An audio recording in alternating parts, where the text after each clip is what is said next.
everybody.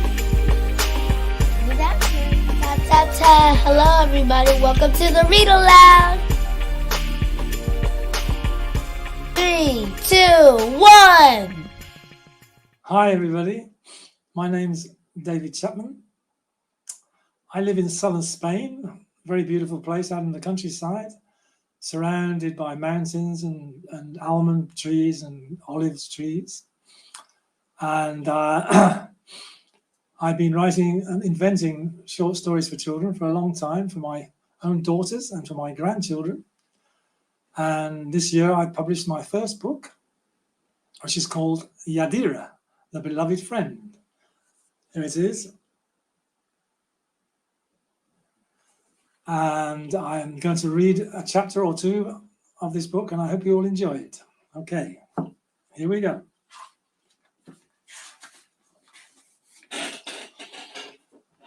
One day, Aria and her little sister Maya were sitting on the grass, playing and talking. After a while, they both decided they wanted a new friend to play with. Suddenly, the wind blew, and it seemed to be saying something. They felt the urge to go for a walk down one of their favourite paths. They went, holding hands, along the path that had many beautiful flowers on each side. The air was filled with their scent. Soon, they came to the woods. The trees were so tall and close, the sun could hardly break through, but it wasn't cold. There's a picture in the woods.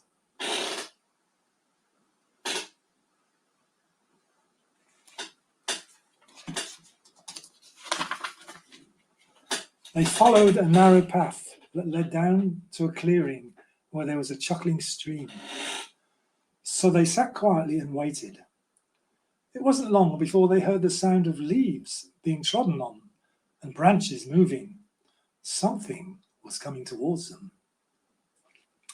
They held their hands and cuddled each other because they were a bit frightened. But to their surprise and joy, a beautiful blue horse appeared and bowed its head to them. And then, even more to their surprise, it spoke to them. "Do not be afraid. I have been sent to help you find your new friend."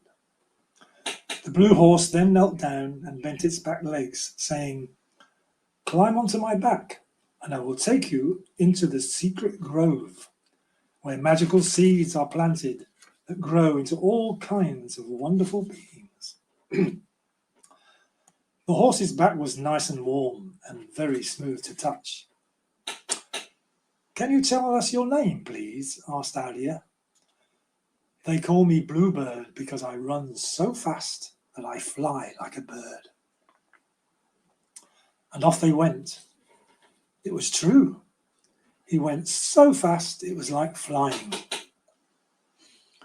It seemed like they were going down a tunnel, deep, deep into the wood. It got darker and darker until suddenly all was light again, warm sunshine and blue sky. They were in the garden. Bluebird came to a halt and they slid off his back. All they could hear was laughter and singing.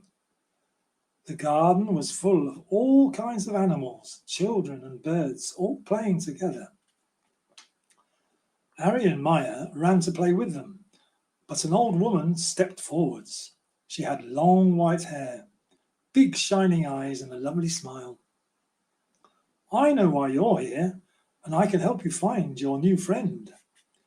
Aria said, "But can't we play with all these animals and children?" "No," said the old woman. "They will be off shortly to join their new friends. So sit down with me and I will tell you what you have to do. You must go home. Bluebird will take you, and here is a basket for each of you. Once there, find time to sit under your favourite tree. Hold your basket, and when you feel love for each other, your mother and your father, your grandparents, your pet dog Nina, and the whole world, you will feel full to bursting with all that emotion. Then open your basket. Let it all flow inside, fasten the lid carefully, and sit quietly to see what happens." The next day, Ari and Maya took their baskets and did what the old woman had said. Then, sitting quietly, they waited and waited. Suddenly, the tree moved slightly. A branch swayed, and a seed dropped onto the ground in front of them. It was very shiny and looked like it was made of glass. Then they heard Bluebird's voice. "Come, we must take the baskets and the seed to the garden in the woods." This time the old woman was alone. "Ah, wonderful," she said. "Now we can sow the seed." Ari and Maya made a small hole and carefully covered the seed with soil. "Now we need to water the seed, but here we don't use water. Take your baskets and pour out your love onto the ground." Ari and Maya very carefully unfastened the lids and emptied the baskets. It felt like their hearts were streaming forth into the ground. "Come back when the moon is full. Bluebird will fetch you."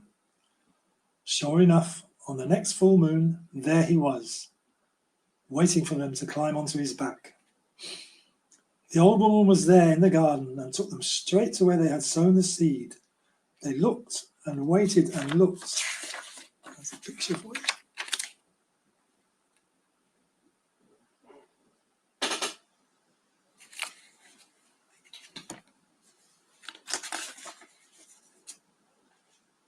Slowly, the earth began to tremble, and a tiny stream of light emerged.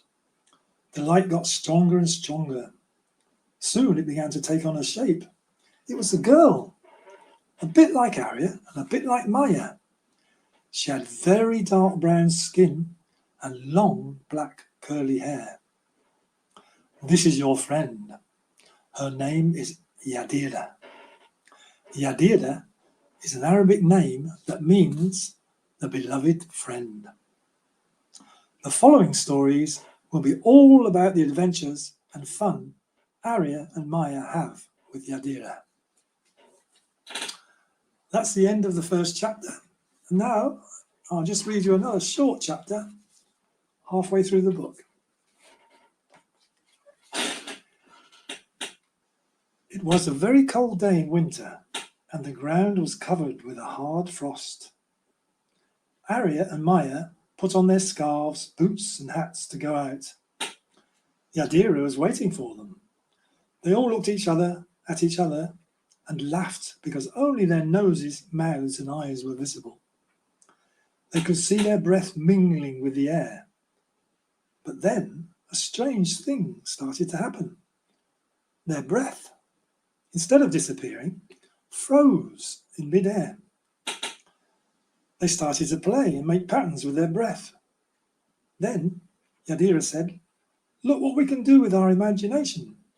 I am going to think of a rabbit." She breathed out, and there was a frozen image of a rabbit. So Maya and Arya joined her and began to create a picture with lots of animals: foxes, badgers, hares, hedgehogs, birds of all kinds, and many more. When they had finished, they gently laid down their picture on the ground and stood silently admiring their creation. The sun was shining. The sun was beginning to peek out from behind the cloud. They could feel its warmth. As they looked down at their frozen images, they felt sad because they were beginning to melt. "Hey!" exclaimed Yadira, "my rabbit's come to life!" Then slowly, all the other animals and birds began to emerge from the picture until the girls were surrounded by them. They were so friendly, and Arya, Maya and Yadira could feel their gratitude. The three girls put out their arms and all the birds flew up to settle on them. Now all the animals began to move, making gentle contact and rubbing themselves against the girls' legs. See, there she is making the rabbit with her breath. The birds rustled and suddenly rose up and flew into the sky. Meanwhile, the animals too were making their way into the woods. The three girls were all alone now and mute with astonishment. They knew and understood that what they had done would help nature regain its harmony. Well, I hope you enjoyed that, and I'll say goodbye.